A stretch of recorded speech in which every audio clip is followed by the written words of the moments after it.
నమస్కారం అండి. నేను డాక్టర్ మోవా శ్రీనివాస్ మాట్లాడుతున్నానండి. మనం చేసే రకరకాల టాపిక్స్‌లో స్కిన్ రిలేటెడ్ టాపిక్స్‌ని మనం డాక్టర్ సునీత్ గారితో కలిసి చేస్తున్నాం. ఇప్పటికే మనం అట్‌లీస్ట్ 4 టాపిక్స్ చేసాం. సో, మనం దీనిలో భాగంగా ఇవాళ మనం డిస్కస్ చేయాల్సినటువంటి అంశం ఏంటంటే జుట్టు ఊడిపోవడం. సో, జుట్టు ఊడిపోవడంతో మొదలయ్యి అల్టిమేట్‌గా అది బట్టతలలాగా కూడా చాలా మంది మగవాళ్ళకి రావచ్చు గాక. సో, ఈ జుట్టు ఊడిపోవడానికి గల కారణాలేంటి? సో, అది ఇంకా పెరిగి బట్టలుగా అది పరిణామం చెందకుండా ఉంటే మనం అప్పుడు ఏం చేయాలి కంటే కూడా జుట్టు రాలడం ఆపడం ఎట్లా ఇట్లాంటి అంశాల గురించి మన డాక్టర్ సునీత్ గారితో మనం డిస్కస్ చేద్దాం.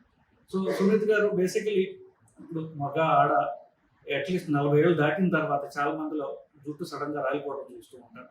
సో అప్పుడు దాకా వీళ్ళు పట్టించుకోకపోయినా సడన్గా జుట్టు రాలిపోవడం గురించి ఆ తర్వాత వాళ్ళకి చాలా ప్రాబ్లమ్స్, యాంగ్షియస్నెస్ ఇవన్నీ గురవుతూ ఉంటారు basically. So normal hair loss ఏమిటి, అబ్నార్మల్ హెయిర్ లాస్ ఏమిటి, ఈ రెండింటికి వ్యత్యాసం ఎలా చెప్తారు? సార్, నార్మల్ హెయిర్ లాస్ అంటే ప్రతి హ్యూమన్ బీయింగ్ కి సర్టన్ ఏజ్ దాటాక టీనేజ్ నుంచి మొదలు పెడితే ఒక 15 ఇయర్స్ దాటిన తర్వాత వాళ్ళ లైఫ్ స్పాన్ లో కంపల్సరీగా 150 to 200 హెయిర్ ఫాల్ అనేది that is normal hair to shed of per day. So మనం ప్రతిదీ లెక్క పెట్టుకోలేము ఆబ్వియస్లీ, కానీ మనము ఒక 150 నుంచి 200 వరకు పోతే that is the normal hair loss. ఎందుకంటే నార్మల్ ఇప్పుడు హెయిర్ పెరిగిందని కటింగ్కి వెళ్తాము, గోర్లు పెరిగాయని గోర్లు కట్ చేయించుకుంటాము, వెయిట్ పుటాన్ అవుతుంటాము, డిక్రీజ్ అవుతుంటాము. అలాగే నువ్వు బతుకున్నావు అనే దానికి ఒక సైన్ హెయిర్ లాస్ కావడం కూడా ఒక సైనే. అట్లా హెయిర్ లాస్ కాకుండా ఎవరూ ఉండరు, కంపల్సరీ హెయిర్ అనేది పోవాల్సిందే. ఎందుకు అంటే అది పోతేనే దాని ప్లేస్ లో న్యూ హెయిర్ అనేది డెవలప్ అవుతూ ఉంటది. ఇప్పుడు సో ఆ ప్రాసెస్ లో అంత హెయిర్ వరకు పోతే దట్ ఈస్ నార్మల్ కౌంట్. ఇప్పుడు మీకు పోయిన ప్లేస్ లో హెయిర్ అనేది ఇంకా మళ్ళీ పుట్టట్లేదు. ఇంతకుముందు గుబురుగా ఉండే చుట్టూ హెయిర్ లాస్ జరిగి కొద్ది కాలానికి పలచబడిపోయింది. హెయిర్ లైన్ అనేది మీకు ఇంతవరకు ఉండేది, సైడ్లకు ఇక్కడ వరకు ఉండేది, ఇప్పుడు కొంచెం హెయిర్ లైన్ అనేది రిసీడ్ అవుతుంది, అంటే వెనకాలకి వెళ్ళిపోతుంది. మీకు ఆడవాళ్ళకైతే దువ్వెను చూసినప్పుడు పాపెట అనేది ఇంతకుముందు స్ట్రైట్ లైన్ కనిపించేది, ఇప్పుడు గోరంత మందంగా ఉండే పాపడ ఇప్పుడు 1 ఇంచ్ అయింది సార్, తర్వాత 2 ఇంచ్ అయింది. అంతే, దాని అర్థం ఆ సెంట్రల్ హెయిర్ లైన్ అనేది రిసీడ్ అవుతుంది పక్కలోకి. That is the female pattern hair loss అంటారు. So male pattern hair loss కి వచ్చేసరికి మేల్స్ లో మెయిన్ గా అందరికి గుర్తొచ్చేది టెంపరల్స్, అంటే సైడ్స్ కి 2 సైడ్స్ నుంచి హెయిర్ ఇట్లా వెళ్ళిపోవడం.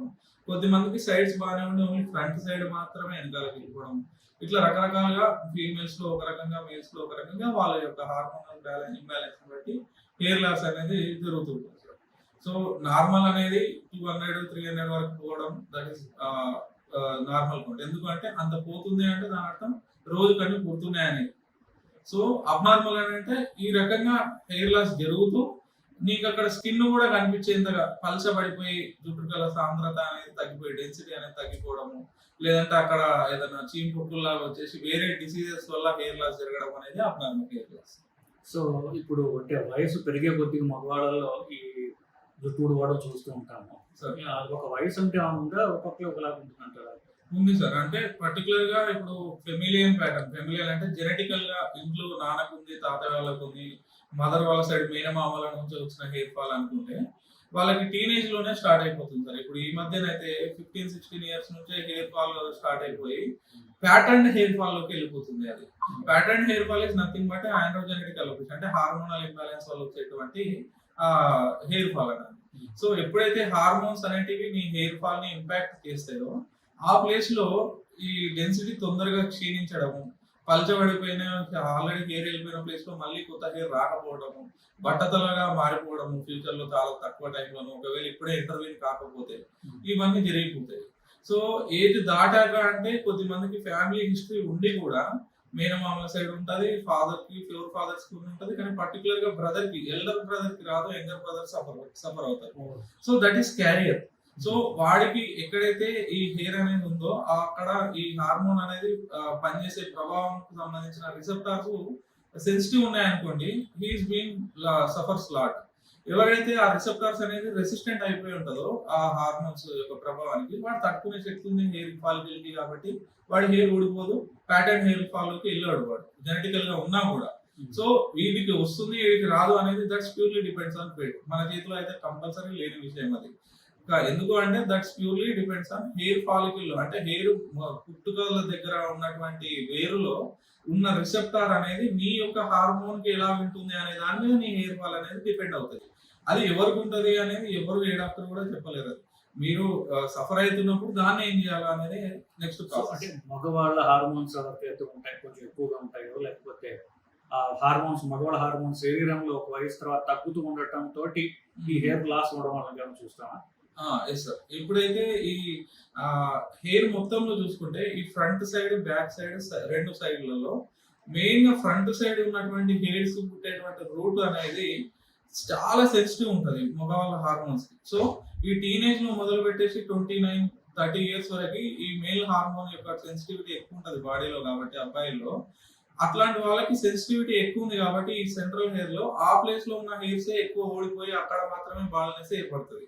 మీరు మాక్సిమం హెయిర్ ఫాల్ అబ్బాయిల్లో చూసుకుంటే కనుక సైడ్స్ కానీ వెనకాల ఎవరికి బట్టతలు ఉండదు. ఎందుకు అంటే అక్కడ పుట్టేటువంటి రూట్ లో మేల్ హార్మోన్ కి సంబంధించినటువంటి హార్మోన్ కి తట్టుకునే శక్తి ఉంటుంది ఆ హెయిర్ కి. అందుకే మీకు హెయిర్ ట్రాన్స్ప్లాంటేషన్ చేసినప్పుడు మీకు ఆల్రెడీ వీడియో చూసే వాళ్ళలో హెయిర్ ట్రాన్స్ప్లాంటేషన్ చేయించిన వాళ్ళు ఉంటే వెనకాల మిగిలిన హెయిర్స్ తీసి ముందటే ఎందుకు నాడతారు?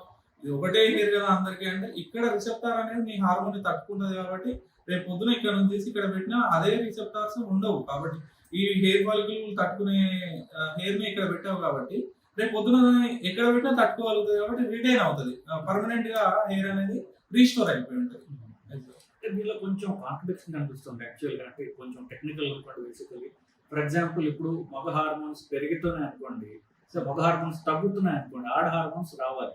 సో హెయిర్ పెరగాలి యాక్చువల్లీ. బట్ వీళ్ళకి ఏంటంటే మగ హార్మోన్స్ తగ్గుతున్నాయి బట్ హెయిర్ కూడా లాస్ వస్తుంది. ఫర్ ఎగ్జాంపుల్ ఇప్పుడు ఆడవాళ్ళలో ఎక్కువ హెయిర్ ఉంది అనుకుంటారు, అంటే ఆడ హార్మోన్స్ హెయిర్ గ్రోత్ ని అది పెంచుతుంది అనుకుందాం అనుకోండి. మగ హార్మోన్స్ తగ్గుతున్నప్పుడు మరి హెయిర్ పెరగాలి యాక్చువల్లీ, బట్ దీనిలో కాంట్రడిక్షన్ కనిపిస్తుంది.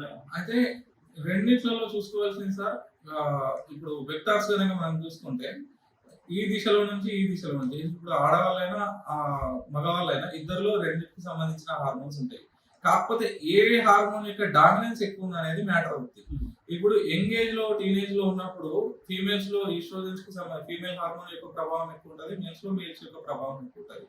సో వీళ్ళల్లో అయినా అబ్బాయిల్లో అయినా అమ్మాయిల్లో అయినా ఏ ప్రభావం అయితే ఎక్కువ ఉంటుందో, అంటే ఫీమేల్స్ లో ఉన్న హార్మోన్స్ అయినా మేల్స్ లో ఉన్న హార్మోన్స్ అయినా అల్టిమేట్ గా వాళ్ళకి చేయాల్సిన పనులే చేస్తుంటది. ఫీమేల్స్ లో అయితేనేమో జుట్టు మగవాళ్ళతో పోలిస్తే ఇంకెక్కువ జుట్టు రావడము, అబ్బాయిల్లో అయితే ఇంకా బాడీ పార్ట్స్ మీద సెకండరీ సెక్సువల్ క్యారెక్టర్స్ లో ఎక్కడైతే హెయిర్ చూస్తాం ఆ ఫేషియల్ హెయిర్ హెయిర్ స్టైల్ అట్లా మెయింటైన్ కావడం అనేది మేల్ హార్మోన్ యొక్క పని. ఇది ఇక్కడ వరకు ఉంటే ఏమవ్వదు. ఎప్పుడైతే దీని యొక్క డామినెన్స్ అనేది ఫీమేల్ డామినెన్స్ అనేది ఎక్కువైతుందో మేల్స్ లో, మీ ఫీమేల్స్ కి వచ్చేసరికి మేల్ డామినెన్స్ హార్మోన్స్ అనేవి ఎక్కువైతాయో దీనికి విరుద్ధమైన చర్యలు జరుగుతుంటాయి. ఫీమేల్స్ కి అయితేనేమో ఫీమేల్స్ యొక్క హార్మోన్స్ తగ్గి మేల్ డామినెన్స్ పెరిగితే, హార్మోన్ యొక్క డామినెన్స్ పెరిగితే అవసరం లేని ప్లేస్లలో హిర్సుటిజం అంటాం, ఫేషియల్ హెయిర్ రావడము, ఉన్న దగ్గర హెయిర్ రాలిపోవడము, డాండ్రఫ్ రావడము, మొటిమలు రావడము, ఇవన్నీ ఈ హార్మోనల్ ఇంబ్యాలెన్స్ ఫీమేల్స్ లో జరిగితే చూస్తాము. అదే మేల్స్ లో హార్మోనల్ ఇంబ్యాలెన్స్ జరిగితే ఏమవుతుంది, మేల్ యొక్క హార్మోన్ ప్రభావం తగ్గి ఫీమేల్ యొక్క ప్రభావం డామినెన్స్ పెరుగుతుంది కాబట్టి వాళ్ళకు ఇంకా లావ్ అయిపోవడము, కొంచెం స్వెట్ ఎక్కువ రావడము, పింపుల్స్ రావడము, హెయిర్ ఫాల్ బట్టతల్లా రావడము, ఇవనేది చూస్తాం సార్. సో మొత్తానికి ఇద్దరిలో రెండింటికి సంబంధించిన హార్మోన్స్ ఉంటే ఎవరి డామినెన్స్ ఎక్కువ ఉండేది అనే దానిపైన సిమ్టమ్స్ డిపెండ్ అవుతాయి. సో ఇప్పుడు మగవాళ్ళలో కానివ్వండి, ఇప్పుడు ఆడవాళ్ళలో కానివ్వండి, నేను చెప్పినట్టుగా ఈ జుట్టు ఊడిపోతుంది అనేటటువంటి కామన్ గా చూస్తూ ఉంటారు. మగవాళ్ళు కాస్త పట్టించుకోకపోవచ్చు, కానీ ఒక వయసు వచ్చిన తర్వాత మనం ఇప్పుడు హెయిర్ ట్రాన్స్ప్లాంట్ చేసుకోవాలా లేకపోతే విగ్ పెట్టుకోవాలా ఇట్లాంటివి చూస్తుంటారు. ఆడవాళ్ళలో కూడా ఇది ఇంకా ముందు నుంచే వాళ్ళకి కొంచెం ఎక్కువ ప్రాబ్లం, ఎందుకంటే ఎక్కువ జుట్టు ఉంటే వాళ్ళకి అందంగా ఉంటుంది అనేది బేసిక్. సో మగవాళ్ళైనా ఆడవాళ్ళైనా జుట్టు ఊడిపోతుంది అనుకుంటున్నప్పుడు వాళ్ళ ఏ దినచర్యలు మార్పులు కానివ్వండి ఏం చేసుకోవడం ద్వారా వాళ్ళు హెయిర్ ఫాల్ అట్లీస్ట్ స్లో చేసుకోవచ్చు లేదా ఆపచ్చు అంటారు. Okay sir, first hair fall కి మెయిన్ రీజన్ వచ్చేసి nutrition and diet, sleep disturbance, stressful life style. So వీటిని మనం సరి చేసుకొని ఫస్ట్ ఆఫ్ ఆల్ ఒక 1-2 months సెట్ బ్యాక్ చేసుకోవచ్చు. మీరు మంచి న్యూట్రిషన్ తీసుకుంటూ హ్యాబిట్స్ దూరం పెట్టేసి స్లీప్ సరిగా మెయింటైన్ చేసుకొని లైఫ్ స్టైల్ స్ట్రెస్ లేకుండా యోగా, ఫిజికల్ ఎక్సర్సైజ్ అలా చేసుకుంటూ మీరు హెయిర్ కేర్ రొటీన్ అంటే 2 days ఒకసారి హెయిర్ ఆయిల్ పెట్టుకొని నెక్స్ట్ డే ఇమీడియట్ గా హెయిర్ వాష్ చేయడం, డాండ్రఫ్ రాకుండా చూసుకోవడం, పొల్యూషన్ లోకి వెళ్ళినప్పుడు కొంచెం స్కార్ఫ్ లాగా కట్టుకొని డస్ట్ ఎక్కువ పడకుండా చూసుకోవడం, వర్క్ ఎక్కువ అయిపోయినప్పుడు స్వెట్ ఎక్కువ వచ్చినప్పుడు నెక్స్ట్ ఇమీడియట్ గా హెయిర్ షాంపూతో ఇది చేయడం అనే ప్రాసెస్ చేస్తుంటే స్లోగా ఇంప్రూవ్మెంట్ అవుతుంది. మీకు ఇంత పాటించినా మీ చేతులారా చేయాల్సిన పద్ధతులన్నీ పాటించినా కూడా ఇంకా రావట్లేదు అంటే that can be any internal hormonal imbalance or organic causes causing the hair fall. కాబట్టి మా డాక్టర్స్ ని సంప్రదించి కొన్ని టెస్ట్లు ఏవైతే అవసరమైతే అవి చేయించి దాంట్లో లోటుపాట్లను పట్టేసి ట్రీట్మెంట్ ఎలా ఉంటుంది అనేది తీసుకోవాలి. కాకపోతే ఏదేమైనా హెయిర్ ఫాల్ నిజంగానే ఉంది, డిసీజ్ కొన్ని కారణాల మూలన మీకు హెయిర్ ఫాల్ నిజంగానే కన్సిడరబుల్ ఉంది అంటే మాత్రము స్కిన్ ప్రాబ్లమ్స్ తక్కువైనంత ఈజీగా ఫాస్ట్ గా తొందరగా హెయిర్ ప్రాబ్లమ్స్ అనేవి సెట్ అవ్వవు. It will takes compulsory 3 to 5 months. You have to dedicate గా కంపల్సరీ చెప్పిన టైంకి ఫాలో అప్స్ తీసుకొని మెడిసిన్స్ మార్చినట్లు వాడుకుంటూ డైట్ కానీ స్ట్రెస్ఫుల్ లైఫ్ కానీ దూరం పెట్టుకుంటూ నువ్వు ఇట్లా చేసుకుంటే ఒక 3 to 4 months లో కన్సిడరబుల్ విజిబుల్ హెయిర్ గ్రోత్ అనేది చూస్తారు. చాలా వరకు ఓపిక తక్కువ ఉండిపోయి మనం జిమ్ ఎట్లయితే ఒక 10 days వెళ్ళి ఇంకా 11th day ఆపేసి ఇంకా రావట్లేదు రిజల్ట్, బాడీ పెయిన్స్ ఉన్నాయని చెప్పేసి ఆపుతాము. హెయిర్ కి కూడా అంతే చేస్తారు చాలా వరకు. చాలా కొద్ది మంది మాత్రమే దాని గురించి కాన్సెప్ట్ తెలిసిన వాళ్ళు పర్సిస్టెంట్ గా మెడిసిన్స్ వాడుకున్న వాళ్ళు కంపల్సరీ హెయిర్ గ్రోత్ అనేది వాళ్ళలో రిటైన్ అవుతుంది. సో కొంచెం ఆఫ్ ది టాపిక్ అయినా మనకి మన ప్రేక్షకులు యూస్ఫుల్ ఉంటుందని అడుగుతున్నానండి. ఒకవేళ తలస్నానం చేద్దాం అనుకుంటున్నారు, కొంతమంది అంటారు ఏముంది చివరికి పోవాల్సింది దుమ్మే కాబట్టి సోప్ అయితే షాంపూ అయితే అనుకుంటారు. కొంతమంది అంటారు సోపు కనుక తల మీద పెడితే కనుక జుట్టు అంతా ఊడిపోతుంది అంటారు. సో ఈ షాంపూ వాడాలా తలస్నానం చేయడానికి, సోప్ అయినా పర్వాలేదు అంటారా? అయితే తలస్నానం చేయడానికి పద్ధతులు అంటూ కంపల్సరీ ఈ ప్రోడక్ట్స్ వాడాలి వాడకూడదు అంటూ చూసుకుంటే హార్ష్ క్లీన్జర్స్, హార్ష్ కెమికల్స్ ఉండకుండా చూసుకోవాలి సార్. బేసిక్ గా మనం తీసుకునేటువంటి షాంపూస్ లో కొన్నిసార్లు ఏం చేస్తారంటే ఇంకా ఎక్కువ కాలం రిటైన్ కావాలి, ఎక్స్పైరీ ఎక్కువసేపు ఉండాలని చెప్పేసి ఎక్కువ pH ని కలిపేసేసి ఆ సల్ఫేట్స్ అనేటువంటివి ఎక్కువ వాడడం వల్ల ఎక్కువ నురుగు వచ్చేస్తుంది. కాబట్టి కొద్దిమంది జనాలు ఇంకా నురుగు ఎక్కువ వస్తుంది, షాంపూ వాడితే ఎక్కువ నా హెయిర్ క్లీన్స్ అవుతుంది అని అపోహలో నాదే ఉంటారని హార్ష్ఫుల్ కెమికల్స్ వాడి అమ్ముతూ ఉంటారు. సో అంత హార్ష్ కాకుండా నార్మల్ జస్ట్ క్లీన్ అంటే మీరు ఇప్పుడు హ్యాండ్ వాష్ చేసేటప్పుడు లేదంటే ఫేస్ వాష్ చేసేటప్పుడు మీ స్కిన్ కి ఏదైతే సూట్ అయ్యేటువంటి సోప్ కానీ క్లెన్జర్ కానీ షాంపూ ఏదైతే మీకు బాగా అనిపిస్తుందో ఈవెన్ దాన్ని మీరు హెయిర్ కి పెట్టి వాష్ చేసుకున్నా సరిపోతుంది. Not even shampoo should be mandatory. మీరు ఈవెన్ ఫేస్ కి పెట్టే బాడీకి వాడే సోప్ మీకు హ్యాపీగా స్కిన్ ఎటువంటి ప్రాబ్లం లేకుండా బాగుంది, క్లీన్స్ గా ఉంటుంది అనిపిస్తే ఆ సబ్బే పెట్టుకోండి తలస్నానం చేసేటప్పుడు హెయిర్ కి, నో ప్రాబ్లం. సో సబ్బు అయినా ఇప్పుడు ఎందుకంటే కొన్ని సబ్బుల్లో వచ్చి ఇప్పుడు షాంపూలు షికాకాయ చెప్పేసి ఇట్లా న్యాచురల్ వాటెవర్.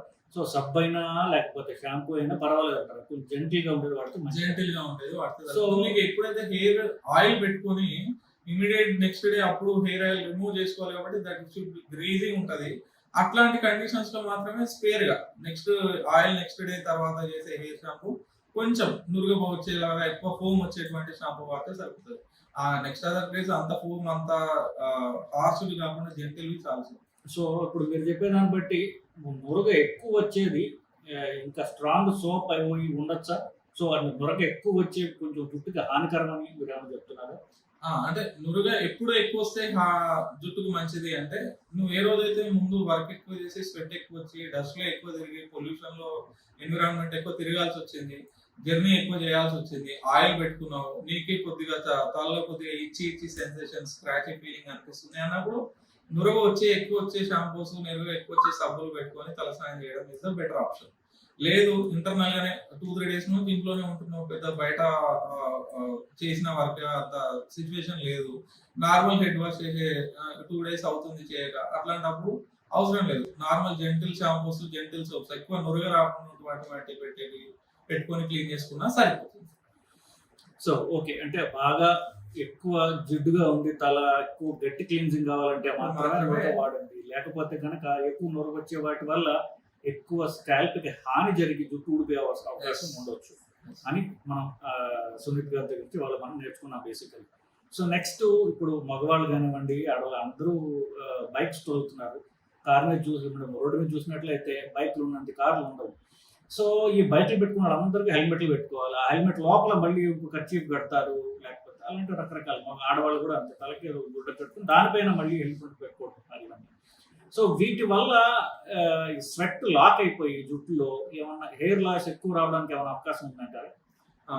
అయితే ఫస్ట్ ఆఫ్ ఆల్ ఈ ఈ మీరు చెప్పిన ప్రాసెస్‌లో హెయిర్ ఫాల్ రావడానికంటే ముందు వాళ్ళలో డాండ్రఫ్ ఎక్కువైపోతది సార్. ఎందుకంటే అప్లూడ్ చేస్తా ఉన్నారు వాళ్ళు. వాళ్ళ యొక్క ఎన్విరాన్మెంట్ నుంచి వాళ్ళ యొక్క హెయిర్‌ని వెంటిలేషన్ జరగట్లేదు. కంటిన్యూయస్ ప్రెషర్ ఉంటుంది. హెల్మెట్ కన్నా ముందు కర్చీఫ్, స్కార్ఫ్ కట్టుకొని దానిపై నుంచి హెల్మెట్ పెట్టడం ఒకటి. ఈ ఈ మళ్ళీ జుట్టు లోపట బాగా టైట్‌గా మనకి జడేసుకునేటప్పుడు హెయిర్ బ్యాండ్ బాగా టైట్‌గా పెట్టేసరికి ఏమైపోతుందంటే ఆల్రెడీ ట్రాక్షన్ అయిపోయి ఉంటది హెయిర్ అంతా. దానిపై నుంచి మీద ప్రెషర్ పెడుతున్నాం. అలాంటప్పుడు ఏందంటే ట్రాక్షనల్ అలోపేషియా అంటాం. అంటే మీ యొక్క జుట్టుకి బాగా లాగి పెట్టి ఉండడం, ఫోర్స్ కంటిన్యూస్ ఉండడం వలన హెయిర్ ఫాల్ జరుగుతుంది. అదే అబ్బాయిల్లో చూసుకుంటే కంటిన్యూస్ ఇంటర్లాక్ అంటే లాకింగ్ సిస్టమ్ ఉండడం వల్ల లోపలి గాలి బయటికి, బయటి గాలి లోపలికి వెళ్ళకుండా లోపలనే డాండ్రఫ్ పెరిగిపోయి చీమ్ పొక్కుల్లాగా వచ్చేసేసి ఇంకా వాళ్ళలో ఇంకా ఇచ్చింగ్ సెన్సేషన్ బాగా అయిపోయి నెక్స్ట్ ఇమీడియట్ డాండ్రఫ్ ఎక్కువ వచ్చేసేసి ఆ డాండ్రఫ్ ఎక్కువ వస్తుందని చెప్పేసి హార్ష్ కెమికల్స్ వాడటము ఈ అన్నిటి మూలాన హెయిర్ ఫాల్ అబ్బాయిలో వస్తుంది. సో ఈ కంటిన్యూస్ ప్రెషర్ అనేది ఉండకుండా జస్ట్ మీరు ఎంత దూరం వెళ్ళగలుగుతున్నారో, మీకు ఎంతసేపు జర్నీ ఉంది అనే దాన్ని మీరు బేరీజ్ వేసుకొని కంపల్సరీ హెల్మెట్ అయితే మ్యాండేటరీ కాబట్టి సో కొద్దిగా లోపల ఇంకేం పెట్టకుండా జస్ట్ హెల్మెట్ బాగా టైట్ గా కాకుండా కొంచెం లోపల లూజ్ గా దువ్వుకొని లూజ్ హెయిర్ బ్యాండ్ పెట్టుకొని టైట్ గా హెల్మెట్ పెట్టకుండా ప్రయాణం చేస్తే గనక మీకు మళ్ళీ ఇట్లాంటి లోపల హీట్నెస్ పెరిగి ఎక్కువ బాయిల్స్ రాకుండా మిగతా కంటిన్యూస్ ప్రెషర్ వల్ల వచ్చేటువంటి హెయిర్ ఫాల్ నుంచి దూరం ఉండగలుగుతారు. కాకపోతే కొద్ది మంది వర్క్ ఆక్యుపేషన్ ఎలా ఉంటుంది అంటే sir journey compulsory on field లో ఒక 50 కిలోమీటర్స్ 60 కిలోమీటర్స్ చేయాల్సి వస్తుంది. సో అట్లాంటి వాళ్ళలో ఈ కంటిన్యూస్ గా అదొక 1-2 ఇయర్స్ నుంచి జరుగుతుంది కాబట్టి process they are more sufferers. ఇంకా వాళ్ళకి అయితే నేను హెల్మెట్ పెట్టుకోకుండా జర్నీ ఏమైనా సజెస్ట్ చేయడం మంచిది కాదు కాబట్టి కొద్దిగా చూసుకుంటూ ఇంకా పబ్లిక్ ట్రాన్స్పోర్ట్ సిస్టమ్ ని వాడుకోవడము ఇంకా మీరు వాడుకునే పద్ధతిలో ఇంకేమైనా జుట్టు దువ్వుకునే పద్ధతి మార్చుకొని ఎక్కువ టైట్ గా దువ్వుకోకుండా టైట్ గా హెల్మెట్స్ కరెక్ట్ మీలు ఫిట్టింగ్ ఉండే హెల్మెట్ ని తీసుకోవడం అనేది బెస్ట్ చాయిస్. సో ఇప్పుడు మనం దాన్ని మనకు చెప్పినప్పటికీ కూడా మళ్ళీ ఒకసారి రివైజ్ చేసినట్లుగా అంటే కనీసం రోజుకి ఒక గంటన్నర పాటు బైక్ మీద ట్రావెల్ చేసే అవసరం చాలా మందికి ఇప్పుడు సిటీలు కానీ బయట ఉండొచ్చు. అలాంటి వాళ్ళు ఎలాంటి జాగ్రత్తలు తీసుకోవాలంటారు? అయితే కంటిన్యూస్ గా హెయిర్ ట్రావెల్ చేసే వాళ్ళకి ఏంటంటే సార్ మాక్సిమం మీరు కొద్దిగా హెయిర్ కంపల్సరీ ఫాల్ కాకుండా మెయింటైన్ కావాలనుకుంటే మాత్రం నా సజెషన్ పబ్లిక్ ట్రాన్స్పోర్ట్ సిస్టమ్ ని వాడడం అనేది బెస్ట్ ఆప్షన్ సార్. ఇంకా మనకి ఇంకా తప్పదు మీకు ఇంకా ఓన్ గా వాడాలంటే కార్ ని సజెస్ట్ చేస్తాను. ఇంకా మీ అఫోర్డబిలిటీ లేదు కొంచెం ఇన్కమ్ తక్కువ ఉంది కంపల్సరీ బైక్ లోనే పోతే మనకు బాగుంటుంది అనుకున్న వాళ్ళకి మాత్రం కొద్దిగా ఎక్కువ స్పీడ్ గా వెళ్ళకండి. ఎందుకంటే ఆపోజిట్ గా ఎయిర్ ట్రావెల్ చేసినప్పుడు ఏమైపోతుంది అంటే ఫోర్స్ఫుల్ ఎయిర్ వచ్చి డస్ట్ ఎక్కువ అప్లోడ్ అయ్యే ఛాన్స్ ఉంటుంది. నెక్స్ట్ కంపల్సరీ గ్లాస్ ని హెల్మెట్ ఉన్న గ్లాస్ ని పూర్తిగా కవర్ చేసేసుకోండి. నెక్స్ట్ మధ్యలో కొంచెం బ్రేక్స్ తీసుకోండి. అంటే ఒక కంటిన్యూస్ ఒక 1 అవర్ 2 అవర్స్ జర్నీ కాకుండా 40 మినిట్స్ జర్నీ కాగానే కొంతసేపు మధ్యలో ఎక్కడైనా ఒక 5 మినిట్స్ అట్లా హెల్మెట్ తీసేసేసి వాటర్ తాగేసి మళ్ళీ అట్లా హెల్మెట్ పెట్టుకొని ట్రావెల్ చేస్తూ ఉండడం. ఈ ఒక 3 రోజులు కనీసం వీక్ లో ఒక 3 days కంటిన్యూస్ గా బైక్ పైన వెళ్తే కనీసం ఒక రోజైనా పబ్లిక్ ట్రాన్స్పోర్ట్ లో వెళ్ళడానికి ట్రై చేయండి. మీ హెల్మెట్ కంపల్సరీ మీకు ఫిట్ గా ఉంటుందా లూజ్ గా ఉంటుందా ఫిట్టింగ్ ఎలా ఉంది చూసుకొని ఎక్కువ బరువుగా కాకుండా కొంచెం టైట్ గా కాకుండా ఫ్రీ హెడ్ మూవ్మెంట్ ఉండే హెల్మెట్ ని తీసుకుంటే మీరు వెళ్ళేటప్పుడు కూడా కొద్దిగా హెయిర్ ని మూవ్మెంట్ చేస్తుంటే ఏంటంటే వెంటిలేషన్ జరుగుతుంటది. సో ఈ ఇట్లా అనే ప్రాసెస్ లో ఏమైపోతుందంటే హాట్ ఎయిర్ వెళ్ళిపోయే డెన్సిటీ లో డెన్సిటీ ఎయిర్ అనేది వెళ్తుంటది కాబట్టి మీకు కొంచెం హెయిర్ వెంటిలేషన్ ఉండి లోపల చెమట అట్లనే అప్లూడ్ అయ్యి ఉండకుండా రేపు పొద్దున హెయిర్ ఫాల్ కి తీవ్రం కాకుండా చూసుకోగలుగుతారు ఇట్లాంటి జాగ్రత్తలు. సో ఇప్పుడు మనం హెయిర్ మెయింటెనెన్స్ గురించి హెయిర్ ఫాల్ గురించి వీడియో చేస్తున్నాం. సో ఈ హెయిర్ మెయింటెనెన్స్ వీటి గురించి మాట్లాడినప్పుడు జనరల్గా వారంలో ఎన్నిసార్లు తల స్నానం చేస్తే మంచిది, ఎన్నిసార్లు చేయాలని రికమెండ్ చేస్తారు? నేను ఇంతకుముందు ప్రీవియస్ వీడియోలో డాండ్రఫ్ గురించి చెప్పినప్పుడు టాపిక్ డిస్కస్ చేసినప్పుడు 2 days కి ఒకసారి ఇస్ ద బెస్ట్ సార్. అంటే ఇవాళ తలస్నానం చేశారనుకోండి, ఇవాళ లేదు రేపు నైట్ ఆయిల్ పెట్టుకొని ఎల్లుండి తలస్నానం చేయడం ఈ ప్రాసెస్ అనేది కరెక్ట్. ఈ మధ్యలోనే మీకు పెళ్లిళ్ళు ఉన్నాయి, ఫంక్షన్స్ ఎక్కువ జర్నీలు చేశారు, ఇంట్లోనే ఏదైనా హౌస్ హోల్డ్ వర్క్ చేశారు, డస్ట్ ఎక్కువ పడింది, స్వెట్ ఎక్కువ వస్తే నెక్స్ట్ ఇమీడియట్ డేనే చేయండి. దానికంటూ గైడ్ లైన్స్ ఇవి రూల్స్ అండ్ రెగ్యులేషన్స్ ఏం లేవు. మీకు తలలో మీకు కొంచెం సల్రీ అనిపిస్తుంది, కొంచెం డిస్కంఫర్ట్ ఫీల్ అవుతున్నారు, ఇచ్చింగ్ సెన్సేషన్ ఎక్కువ అనిపిస్తుంది, మీకు వాళ్ళ నైట్ పడుకునే టైం కనిపిస్తే ఇమీడియట్ నెక్స్ట్ డే తలస్నానం చేయండి.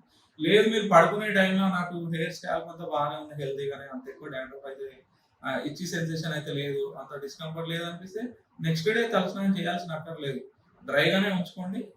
నెక్స్ట్ డే నైట్ ఆయిల్ పెట్టుకుని మరుసటి నాడు తలస్నానం చేస్తే సరిపోతుంది. సో బేసికలీ తల దొరదగా ఉంది అని అనిపిస్తే ఎక్కువ సార్లు చేయండి. Yeah. సో బెస్ట్ కనీసం రోజుకి వారానికి 2-3 సార్లు అయినా సరే better. చేయడం బెటర్ ఆప్షన్. సో ఇప్పుడు ఈ షాంపూల గురించి మాట్లాడినప్పుడు షాంపూల్లో రకరకాలు ఉంటాయి, కండిషనర్స్ అని కొన్ని పెడుతున్నారు. అంటే షాంపూయింగ్ చేసిన తర్వాత మీ హెయిర్ లూజ్గా ఉండాలంటే కండిషనర్స్ వాడండి అని, ఇట్లా రకరకాలు ఉన్నాయి. సో ఈ కండిషనర్స్ గురించి మీరేమంటారండి? అయితే కండిషనర్స్ అందరూ వాడుకునేంత అవసరం అయితే లేదు సార్.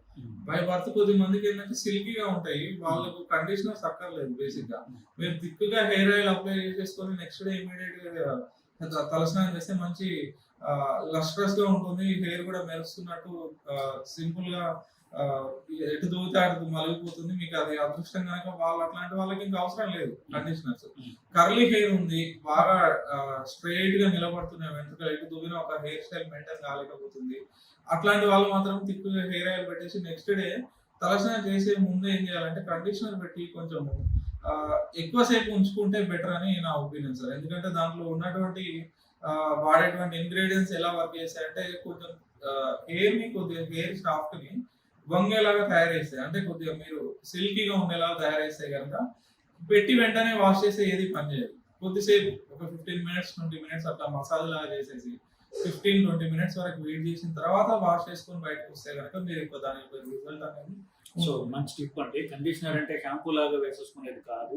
కండిషనర్ అప్లై చేసిన తర్వాత 15-20 minutes వెయిట్ చేయండి, అప్పుడు మీకు కావాల్సినటువంటి ఎఫెక్ట్ ఏంటంటే జుట్టు సాఫ్ట్ అవుతుంది అనేది, అది 15-20 minutes ఉంటే తప్ప స్టార్ట్ చేయాలని చెప్తున్నారు. ఇప్పుడు ఇంకొకటి అండి, ఇప్పుడు ఆడవాళ్ళు కొత్త ఫ్యాషన్ ఏంటంటే ఫంక్షన్కి వెళ్ళే ముందు దేనికోలే హెయిర్ స్ట్రైటనింగ్ అనేది ఒకటి స్టార్ట్ చేశారు చాలా. సో ఇప్పుడు స్ట్రైట్ హెయిర్ అనేది ఫ్యాషన్ అని, కర్లీ హెయిర్ అనేది ఆఫ్ ఫ్యాషన్ అని చేస్తారు. సో ఈ స్ట్రైట్ హెయిర్ స్ట్రైటనింగ్ చేయడం వల్ల జుట్టు దెబ్బతింటుందా, లేకపోతే హెయిర్ స్ట్రైటనింగ్ వల్ల పెద్ద ప్రాబ్లం లేదంటారు? అయితే హెయిర్ స్ట్రైట్నింగ్ చేసే ప్రతి ఒక్కరు పార్లర్ లోనే చేస్తున్నారు సార్. ఎవరు డెర్మటాలజిస్ట్ అయితే హెయిర్ స్ట్రైట్నింగ్ కోసం సజెస్ట్ చేయరు. ఎందుకంటే we always say every skin tone is unique లాగా, every hair style, every hair genetical గా మీకు ఏదైతే వచ్చిందో అది మీ యూనిక్, ఇంకా మీ యొక్క క్యారెక్టరిస్టిక్ యాటిట్యూడ్, దాన్ని మార్చుకోవడం అనవసరం. మీకు హెల్దీగా ఉన్నంత కాలం మీకు ఉన్నది ఉన్నట్టుగా మెయింటైన్ చేస్తే బాగుంటుంది ఏదైనా. కాకపోతే ఈ మీ యొక్క దీన్ని జిజ్ఞాసని వీళ్ళు క్యాచ్ పాయింట్ చేసుకొని పార్లర్స్ లో ఏం చేస్తున్నారంటే స్ట్రైట్నింగ్ కోసం బాగా హీట్ అప్లై చేస్తారు మిషన్స్ తో, లేదంటే ఫోమ్ పెట్టేసి ఆ హీట్ ని కంపల్సరీ కంటిన్యూస్ ఒక 1/2 hour ఫోన్ ఇస్తారు. తర్వాత స్ట్రైట్నెస్ కోసం బాగా దగ్గరగా పళ్ళు ఉన్నటువంటి దువ్వెనతో గట్టిగా దువ్వుతా ఉంటారు. ఈ అన్ని చేస్తుంటే ఏమైపోతుంది అంటే హెయిర్ షాఫ్ట్ అనేది కొద్ది నెలల పాటు ఈ హీట్ కి కంటిన్యూస్ గా ఈ ప్రెషర్ కి తట్టుకొని దాని లోపల కెరాటిన్, అంటే ఇప్పుడు ఎముక ఎట్లయితే నిలబడాలంటే కాల్షియం అనేది అవసరం అని మీ అందరికీ తెలుసు. హెయిర్ షాఫ్ట్ లో వెంట్రుక అనే దానికి జీవము కెరాటిన్ అనే ప్రోటీన్, అది దెబ్బతింటుంది. సో దాని యొక్క స్పైన్ దెబ్బతిన్నప్పుడు మనిషి ఎట్లా అయితే వంగిపోతాడో ఈవెన్ హెయిర్ కూడా హెయిర్ అనేది వంగిపోయి ఊడిపోతుంది, స్ప్లిట్ హెయిర్స్ అంటాం. ఈవెన్ ఈ హీట్ అనేది అప్లై చేసి హెయిర్ అనేది ఎండ్ లో స్ప్లిట్స్ ఫామ్ అయిపోతాయి. మీకు అంత గ్రీజ్ అంటే లస్ట్రస్ గా ఉండదు, మీ హెయిర్ ముట్టుకుంటే మీకే కొంచెం అనీజీగా గడ్డిలాగా అనిపిస్తుంది సార్ నా జుట్టు ముట్టుకుంటే అన్నట్టుగా. అప్పుడు హెయిర్ ఆయిల్స్ అడ్వర్టైజ్మెంట్ చూసి ఇంకా దానికి లోపడిపోతారు. సో మన చేతులారా మనమే చేసుకుంటున్నాం ఇవన్నీ, అవసరం లేదు హెయిర్ స్ట్రైట్నర్స్ అనేటివి. మీ ఉన్న హెయిర్ ని దాని యొక్క టెక్స్చర్ ని అదొక రకంగా ఇంకెంత బాగా చేసుకోగలుగుతారో గ్రూమింగ్ అనే దాని మీద ఫోకస్ చేయండి, కానీ హెయిర్ స్ట్రైట్నర్సే కంపల్సరీ చేయించుకోవాలనేది అనే దాన్ని మీరు బయటపడితే ఎంత వీలైతే తొందరగా అంత తొందరగా మీకు హెల్ప్ అవుతుంది. సో హెయిర్ స్ట్రైటింగ్ అనేది అంత మంచి పద్ధతి కాదు అని చెప్తున్నారు మీరు. సో ఫైనల్ క్వశ్చన్ అండి, ఇప్పుడు చాలా మంది ఆడవాళ్ళకి వాళ్ళ ఏంటంటారంటే వాళ్ళ అందంలో భాగమే లాంగ్ హెయిర్ ఉండడం అనుకుంటారు. సో ఈ లాంగ్ హెయిర్ ని ప్రిజర్వ్ చేసుకోవడానికి వాళ్ళు ఏంటంటే పాపం చాలా లెంచిపోతుంటారు, రకరకాల ఆయిల్స్ ఇట్లాంటివన్నీ వాడుతుంటారు బేసిక్గా. సో వాళ్ళని ఉద్దేశించి మనం చెప్పాలంటే లాంగ్ హెయిర్ ఉన్నవాళ్ళు హెయిర్ ప్రిజర్వ్ చేసుకోవాలనుకుంటే వాళ్ళకి ఎలాంటి టిప్స్ వాళ్ళు పాటించాలంటారు? డెఫినెట్ గా ఈ లాంగ్ హెయిర్ ఉన్న వాళ్ళు ప్రిజర్వ్ చేసుకోవడానికి మెయిన్ హెయిర్ ఫాల్ ఎక్కువ కాకుండా చూసుకోవడం అనేది first point. Second point, scalp లో ఎట్లాంటి డిసీజెస్ రాకుండా, అంటే డిసీజెస్ మీన్స్ డాండ్రఫ్ ఎక్కువ రాకుండా, ఫంగల్ ఇన్ఫెక్షన్స్ రాకుండా, ఈవెన్ మిగతా యాంటీబయాటిక్స్ వాడడం వల్ల రెసిస్టెన్స్ వచ్చేసి చీమ్ పొక్కులా రాకుండా ఇట్లాంటి డిసీజెస్ రాకుండా చూసుకోవాలి. థర్డ్ పాయింట్, స్ట్రెస్, డైట్, ఈ ఫిజికల్ యాక్టివిటీ మెయింటైన్ చేసుకుంటే మీకు ఇవి ఎక్కువ కాలం మెయింటైన్ అవుతాయి. సో ఎక్కువ కాలం ఇది మీ హెయిర్ గ్రూమింగ్ పద్ధతుల్లో కూడా కంటిన్యూస్ గా మీ అంత లాంగ్ ఉంటుంది కాబట్టి మెయింటైన్ చేయడం కూడా కష్టం అవుతుంది. పడుకునేటప్పుడైనా, ఈవెన్ జర్నీలు చేసినప్పుడు కానీ, ఎక్కువ ఫంక్షన్స్ లోకి వెళ్ళినప్పుడు దాన్ని రోల్ చేసి పిన్ పెట్టుకోవడము, ఇవన్నీ చేసినప్పుడు ఏమైపోతుందంటే మీరు ఒక్కొక్కసారి డైలీ ఇంట్లో ఉన్నట్టుగా మెయింటైన్ చేసిన మీ జాగ్రత్తలు ఒక ప్లేస్కి వెళ్ళినాక తీసుకోలేరు. కాబట్టి మీరు కంపల్సరీ కొంచెం ఫిట్ మెయింటైన్ చేయాల్సి వస్తుంది. దానికి పిన్స్ కానీ, దానికి రోల్ చేసి పెట్టుకున్నప్పుడు బ్యాండ్స్ కానీ, ఎక్కువ హార్ష్ గా ప్రెషర్ గా ఉన్నటువంటి క్లిప్స్ పెట్టేసి ఎక్కువసేపు దాన్ని ఇది చేయకుండా జస్ట్ బ్యాండ్స్ తోటి కొద్దిసేపు పాటు పట్టి ఉంచేసి ఇంకోసేపటి తర్వాత బ్యాండ్స్ వేసేసి ఫ్రీగా వదిలేసేయడం, ఇట్లా మెయింటైన్ చేసుకుంటే కొంచెం ఎక్కువ రోజులు అలా హెయిర్ లెంత్ అనేది మెయింటైన్. సో బేసికల్లీ మీరు చెప్పింది 2 పాయింట్లు చెప్పాలంటే శుభ్రత మెయింటైన్ చేసుకోవడం, డిసీజెస్ రాకుండా చూసుకోవడం, డైట్ మెయింటైన్ చేయడం, ప్రోటీన్ ఫుడ్ తినడం ద్వారా చూసుకోవడం, ఈ 2 చెప్తున్నారు.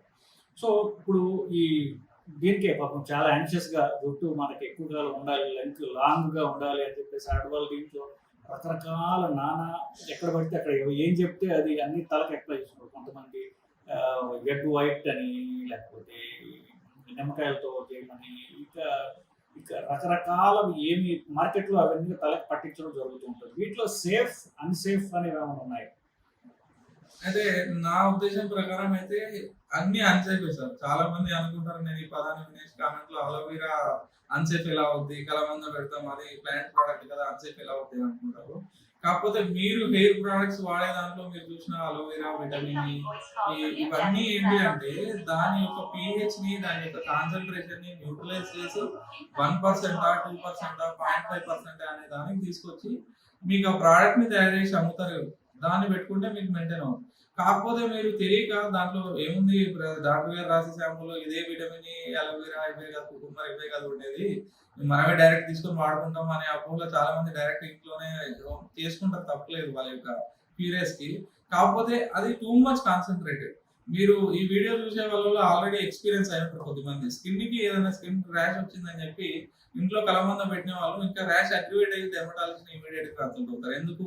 అలర్జిక్ కాంటాక్ట్ డెర్మటైటిస్ వస్తుంది. ఎందుకంటే మీకు అంత డైరెక్ట్ కాన్సన్ట్రేటెడ్ అలోవెరా జ్యూస్ అనేది మీ స్కిన్ సూట్ కాదు, ఇరిటెంట్ అవుతుంది. సో అట్లానే హార్ష్ ప్రోడక్ట్ కింద తయారైపోతుంది. Just normal coconut Parachute oil apply చేసుకోండి, ఇమీడియట్ డే హెడ్ వాష్ చేయండి, ఎక్కువ డస్ట్ లోకి వెళ్ళకండి, కరెక్ట్ మెయింటైన్ చేయండి, డైట్, స్లీప్ కరెక్ట్ మెయింటైన్ చేసుకోండి, హెయిర్ కేర్ రొటీన్ ఫాలో అవ్వండి. ఇవి ఇంతకు మించి ఎక్కువ అవసరం లేదు. ఇంత పాటించినా కూడా హెయిర్ ఫాల్ పోతూ మీకు ఇంకా బట్టతలు వచ్చే ఉంది అని అంటే దాని అర్థం ఏంటంటే మీరు రొటీన్ కేర్ తీసుకోవట్లేదు అని కాదు, మీ లోపల ఏదో హార్మోనల్ ఇంబ్యాలెన్స్ ఉంది. పర్టికులర్ డాక్టర్ దగ్గరికి వెళ్తే ఆ జెనెటికల్ గా వచ్చేటువంటి హెయిర్ ఫాల్ ని దూరం చేసేసి బాల్నెస్ కాకుండా తప్పించే ప్రయత్నం వేరే ట్రీట్మెంట్ తీసుకుంటే బాగుంటుందని.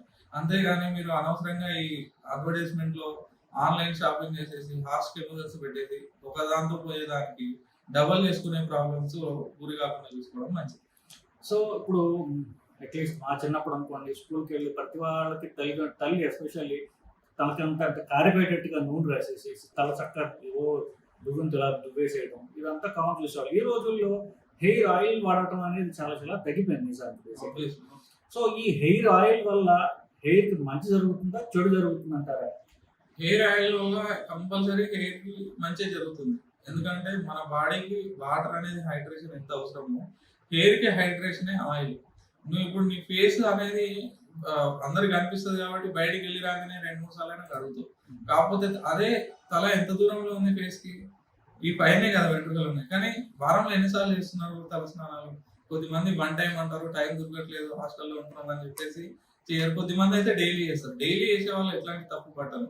కాకపోతే డైలీ చేసే వాళ్ళు హార్ష్ షాంపూస్ వాడకుండా మైల్డ్ షాంపూ క్లీనర్స్ పెట్టుకుంటే సరిపోతుంది. కానీ ఎక్కువ రొటీన్ గా చేయని వాళ్ళకి మాత్రం ఈ వీడియో ద్వారా వాళ్ళ హ్యాబిట్ మార్చుకొని కనీసం 2 days ఒకసారైనా హెయిర్ షాంపూ క్లీన్ చేసుకోవడం అనేది better option. So hair oil అనేది పెట్టుకోండి. హెయిర్ షాంపూతో కానీ మైల్డ్ క్లీనర్స్ తో కానీ కనీసం 2 డేస్కి ఒకసారి అన్న తలస్నానం చేయండి. అది కూడా మీ స్కిన్ లో ఒక భాగమే కనుక దాన్ని కూడా కేర్ తీసుకుంటే ఈ హెయిర్ ఫాల్ అనేది మరి తీవ్రతరం కాకుండా కాపాడుతుంది. సో ఇవ్వండి, ఇప్పుడు మనము ఇంటెన్షనల్ గా ఒకవేళ హెయిర్ ఊడిపోయిన తర్వాత ఏ పద్ధతులు ఉంటాయి అంటే హెయిర్ ట్రాన్స్ప్లాంట్ చేసుకోవాలా లేకపోతే విగ్స్ ఇలా వాడచ్చు ఇట్లాంటి దానికి మనం కావాలని మాట్లాడాలి. ఎందువల్లంటే అది పూర్తి పెద్ద టాపిక్ కాబట్టి అది సబ్సిక్వెంట్ గా మనము హెయిర్ రిప్లేస్మెంట్ తిరిగి హెయిర్ ఊడిపోయిన తర్వాత దాన్ని ఎలాగ మనం తిరిగి పొందొచ్చు అనే దాని గురించి వేరే వీడియో చేద్దాం. ప్రస్తుతము హెయిర్ లాస్ కి జుట్టు ఊడిపోవడానికి కారణాలు ఏంటి, దాన్ని ఎలాగ మనం మెయింటైన్ చేసుకోవచ్చు అనే విషయం గురించి మాట్లాడామండి. సబ్సిక్వెంట్ వీడియోస్ లో మళ్ళీ మనం సునీత్ గారితో మాట్లాడి వీటి గురించి ఇంకా ఎక్కువ విషయాలు తెలుసుకుందాం. అప్పటి వరకు సెలవు అండి. నమస్కారం.